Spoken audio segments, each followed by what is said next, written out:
Olá, estamos de volta. Vamos dar continuidade aqui ao nosso caso Ford. Bom, no primeiro episódio nós tratamos aqui do despertar do gênio, que foi o início lá de como é que o Ford se descobriu como um grande mecânico, como é que ele iniciou então as suas peripécias para poder inventar o motor a combustão, o motor a gasolina. Tratamos lá como é que ele teve contato então com Thomas Edison, falamos lá então da paixão que ele tinha pela mãe, que infelizmente faleceu prematuramente, depois pela sua esposa, que foi uma grande incentivadora de sua carreira. Eu não falei ontem, o pai do Ford se chamava Franklin, mas ele foi uma figura secundária na vida do Ford, já que ele não deu nenhuma força para o Ford ir em frente com o seu sonho de fazer um automóvel, um veículo autônomo. Então ele queria que o Ford ficasse lá na fazenda, trabalhando na fazenda, e sendo assim ele é uma figura que realmente a literatura trata pouco dele. Bom, mas aqui fazendo essa errata que nós não tratamos, às vezes vocês vão sentir falta,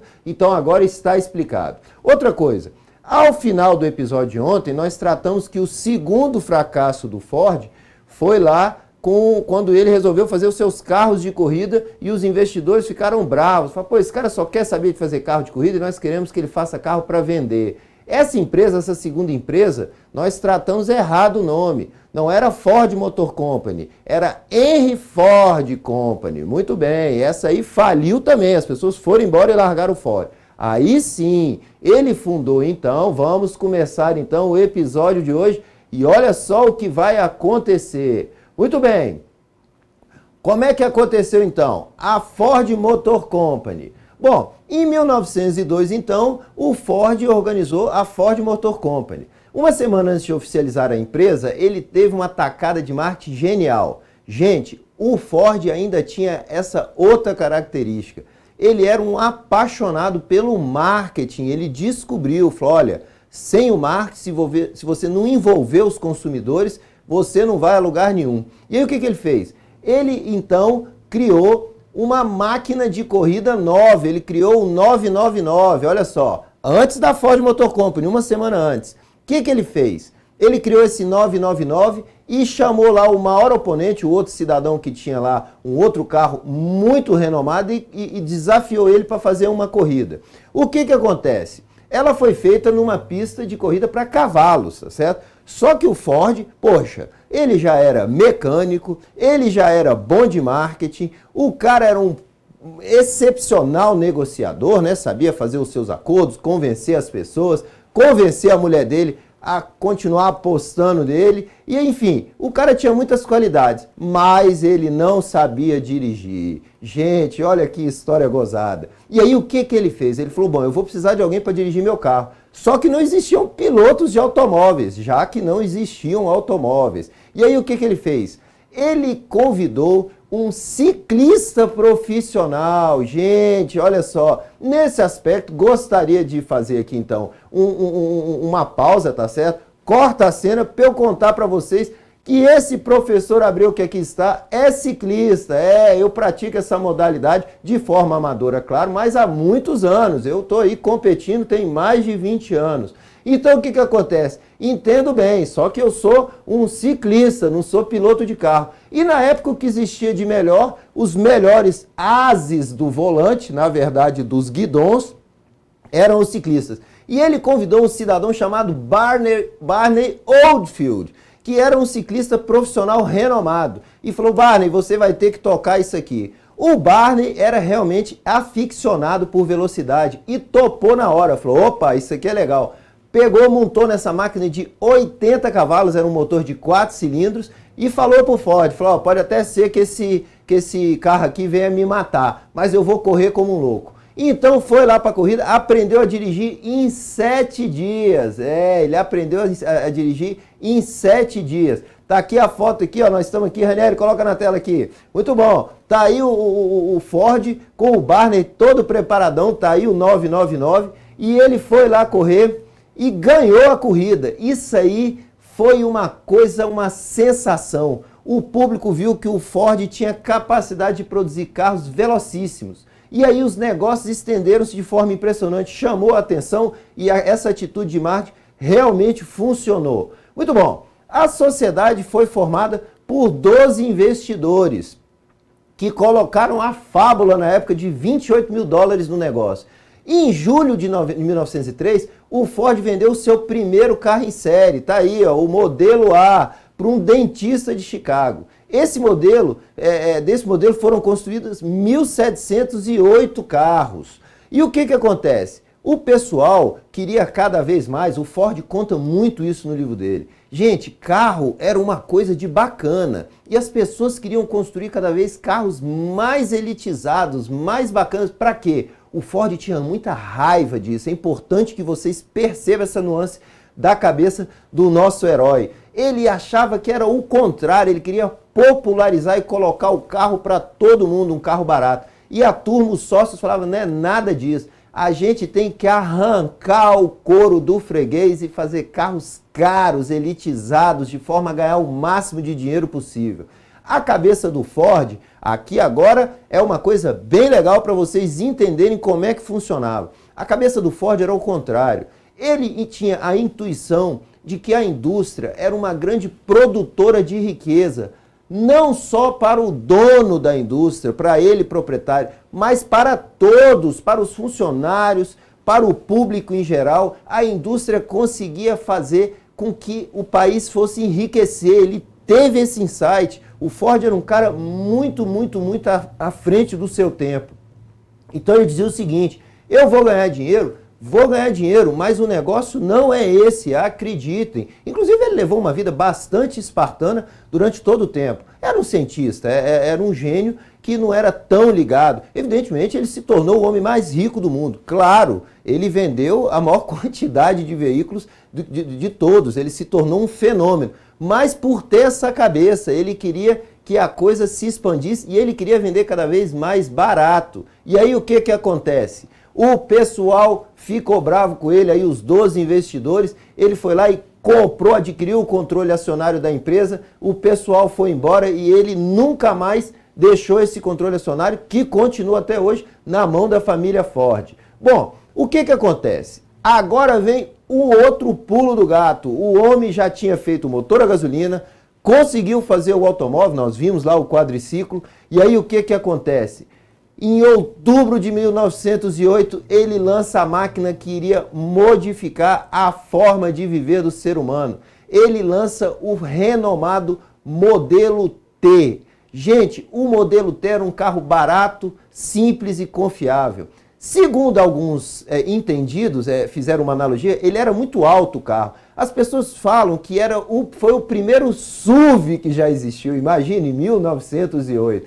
Por quê? Porque o modelo T andava em tudo que é lugar. Vocês estão vendo aqui, Ranieri, meu assessor, está colocando aqui para vocês, olha só as peripécias que o carrinho era capaz de fazer. Passava por tudo que é lugar, andava na neve, atravessava barranca, atravessava rio. Realmente o carrinho era sensacional e se tornou um sucesso extraordinário.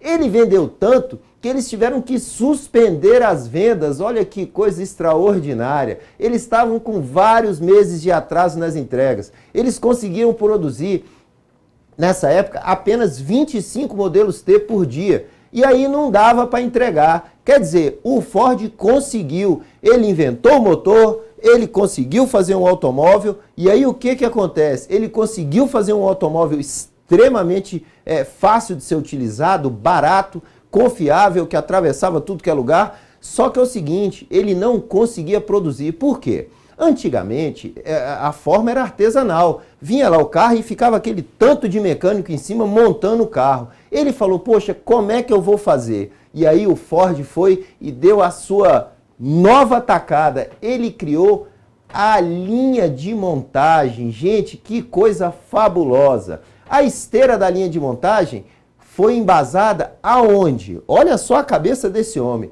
Gente, nos frigoríficos, aquele ficava passando a carcaça do animal, ou o porco, ou o boi, e as pessoas iam retirando ali as partes que interessavam, um retirava o couro, o outro retirava o chifre, o outro retirava tal parte da carne, o lombo do boi, o pernil, enfim, ia retirando e passando. O Ford falou, é isso que eu tenho que fazer. e criou então a linha de montagem. Gente, o que acontece? Em 1913 foi iniciado o processo de linha de montagem em Highland Park Ford Plant. Ele criou a sua fábrica, a sua linha de montagem. Ninguém menos do que Rockefeller foi lá visitar e conheceu e falou: isso aqui é a coisa mais fabulosa da Terra. O Rockefeller ficou impressionado com aquilo, falou: meu Deus, olha o que esse cara conseguiu. Para vocês terem o argumento definitivo, ele deixou o Ford T necessitava de 12 horas para ser construído. Com a linha de montagem, esse tempo passou para apenas 93 minutos. Olha só que coisa espetacular. O homem tirou de 12 horas para 93 minutos produzir um carro. Muito bem, o que acontece? Agora já não era mais necessário, então, as pessoas ficarem em volta do carro, aquele tanto de gente. Eles ficavam parados e os carros iam passando. Com isso, o Ford conseguiu baixar o preço do modelo T e alcançou o que queria, que era o quê? Dar o prazer para as pessoas de possuir um automóvel para o maior número de pessoas. Por quê? Gente, o Ford T, ele começou a ser vendido por $850 em 1908. Ele foi produzido até 1927. Por quanto é que terminou sendo vendido em 1927? Começou por 850.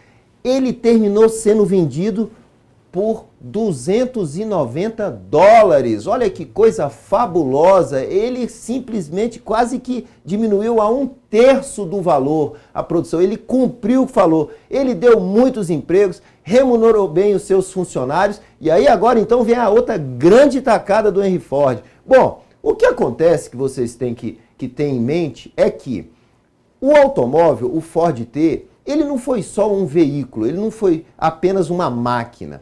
Ele revolucionou o modo de vida americano e depois o modo de vida do mundo inteiro. Por quê? Gente, você com uma charrete e com um cavalo tracionando essa charrete, você conseguia andar um período pequeno. Cavalo tem que comer, tem que beber, fica cansado, para. Então as pessoas se locomoviam no máximo 15 a 20 quilômetros da onde moravam. As pessoas não viajavam, era difícil. Ou então ia de trem, que também era outra coisa complicada, e limitada. Por quê? Porque o trem, claro, ele anda naquele trilho. Você não consegue partir para outras bandas, né? Com o Ford T, conforme vocês acabaram de ver, as pessoas se libertaram e conseguiam ir para tudo que é lugar. Vocês viram a alegria dos menininhos pulando no carro. Foi aquela euforia. Só que para isso, o que aconteceu? Gente, os Estados Unidos, Ranieri vai colocar aqui na tela, os Estados Unidos criaram uma enorme rede de rodovias. A coisa modificou. Imagina o tanto de riqueza que isso gerou. Eles realmente, o americano falou, é agora, todo mundo está maquinado, nós podemos ir para onde quiser, podemos ir no aniversário da sogra, lá em outro estado, podemos visitar aquele cunhado querido lá embaixo na Flórida, enfim, estava todo mundo liberado para viajar e para fazer. Mudou o mundo, mudou a cabeça das pessoas, as pessoas estavam libertas, podiam viajar. Olha que coisa louca. Muito bem.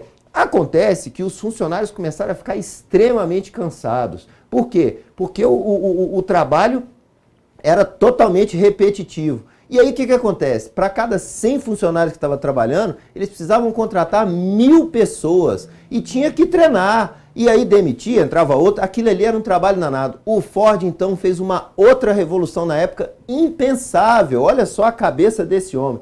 Ele foi lá e criou o super salário de $5 por dia. Gente, o salário padrão era de $2,32. Ele dobrou o salário. O que acontece? Ele fez esse anúncio, tá aqui, Ranieri vai colocar pra gente.